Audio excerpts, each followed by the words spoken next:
David's entire worldview shattered when he discovered where his two high school classmates had ended up after 15 years. Michael was now senior executive at a Fortune 500 company, earning six figures.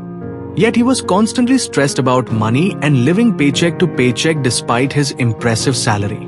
On the other hand, Jake, who had barely graduated and was considered the class underachiever, was now worth hundreds of millions and generating passive income that exceeded most people's annual salaries. The mystery unraveled when David met his old economics professor, Dr. Thompson, at a coffee shop. Dr. Thompson revealed something that would change David's life forever. There are two types of people in this world: those who understand the hidden rules of money and those who don't. This knowledge isn't taught in schools, universities, or anywhere publicly, which is why 97% of people struggle financially their entire lives.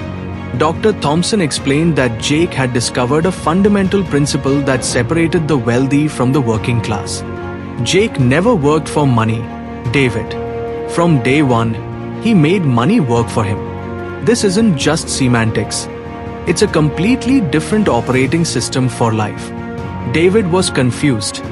He'd been taught that success meant getting good grades, finding a stable job, and saving money. Dr. Thompson smiled knowingly. That's exactly what they want you to believe. The system is designed to create employees, not employers.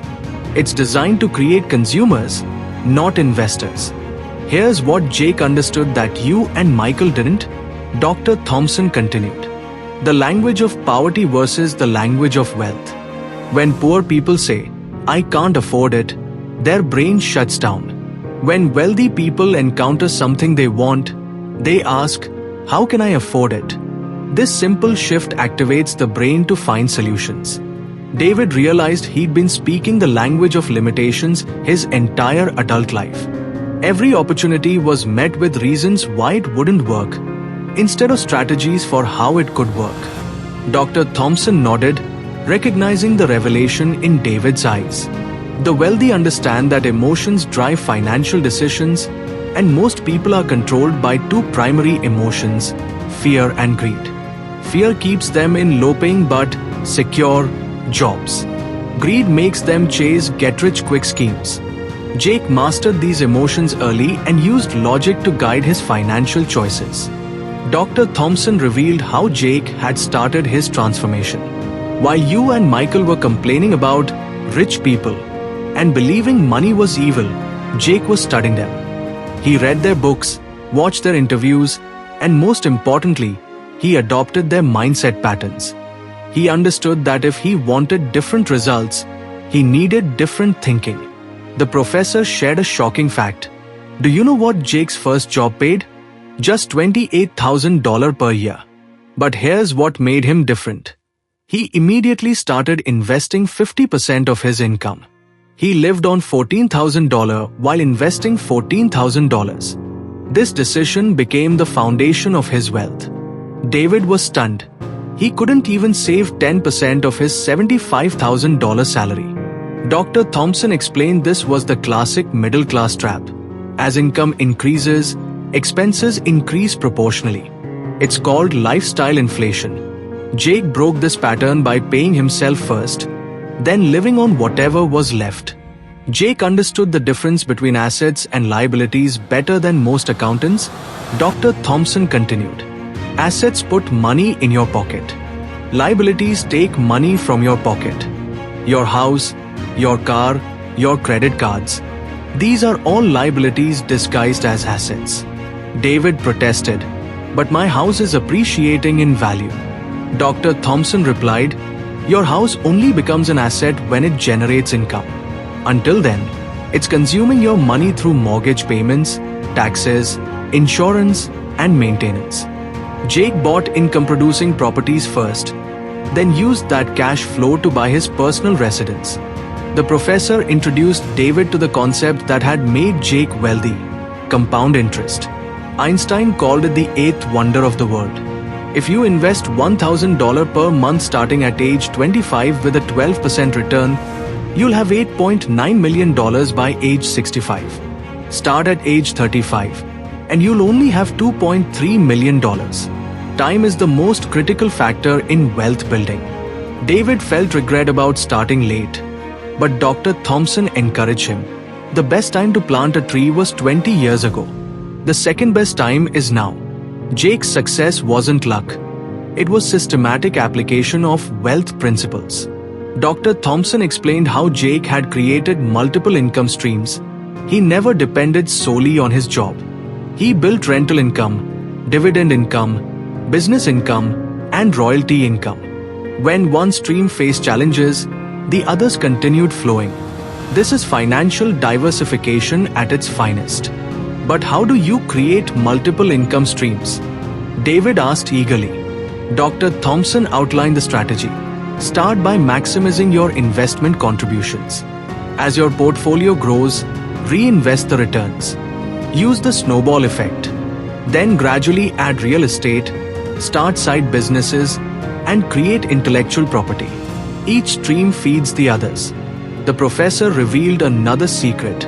Wealthy people understand tax advantages that employees never learn. They use corporations, business expenses, depreciation, and legal tax strategies to minimize their tax burden. The tax code is written to favor investors and business owners, not employees. Dr. Thompson made a controversial statement. The education system deliberately avoids teaching financial literacy because governments need employees and taxpayers, not entrepreneurs and investors. If everyone understood money, who would work the traditional jobs that keep the economy running? This revelation hit David like lightning.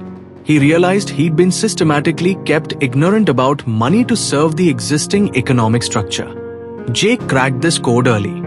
He understood that wealthy people use leverage, other people's time, other people's money, other people's knowledge. Instead of trading his time for money, he created systems that generated money without his constant presence. Dr. Thompson shared Jake's mindset about market cycles. While everyone panicked during economic downturns, Jake saw opportunities. When others were selling in fear, he was buying at discounts.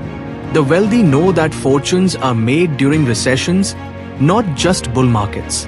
The professor explained the psychological difference. Poor people see problems where rich people see opportunities. During the 2008 financial crisis, Jake bought distressed properties at 50% below market value. During the 2020 pandemic, he invested heavily in technology stocks while others were paralyzed by uncertainty. David learned about the power of financial education. Jake spent at least 1 hour daily studying investments, reading annual reports, learning about different asset classes. He treated financial education like a graduate degree that never ended. Dr. Thompson revealed the ultimate secret. The wealthy understand that money is just a tool for buying freedom. Financial independence means having choices, working because you want to, not because you have to. Jake achieved this by age 35. The professor outlined the transformation process. Success in wealth building follows a simple formula.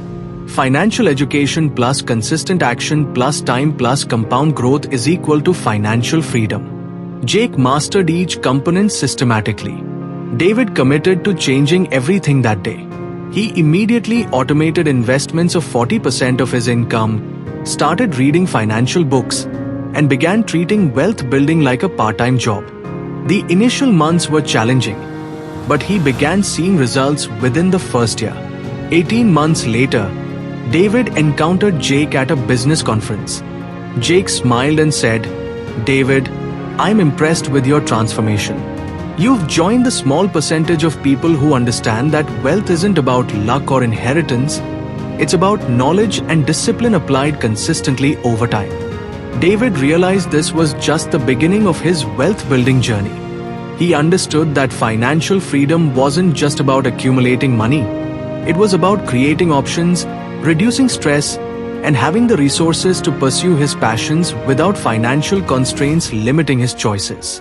The most profound lesson David learned was that wealth building is a learnable skill, not a genetic advantage. Anyone willing to study the principles, take consistent action, and maintain long-term perspective could achieve financial independence. The secret wasn't really secret at all. It was simply knowledge that most people choose to ignore. Thank you for reading this transformative story. We hope David's journey has inspired you to begin your own financial transformation. Remember, becoming wealthy isn't about luck or timing. It's about understanding and applying proven principles consistently. Your financial freedom journey starts with the next decision you make.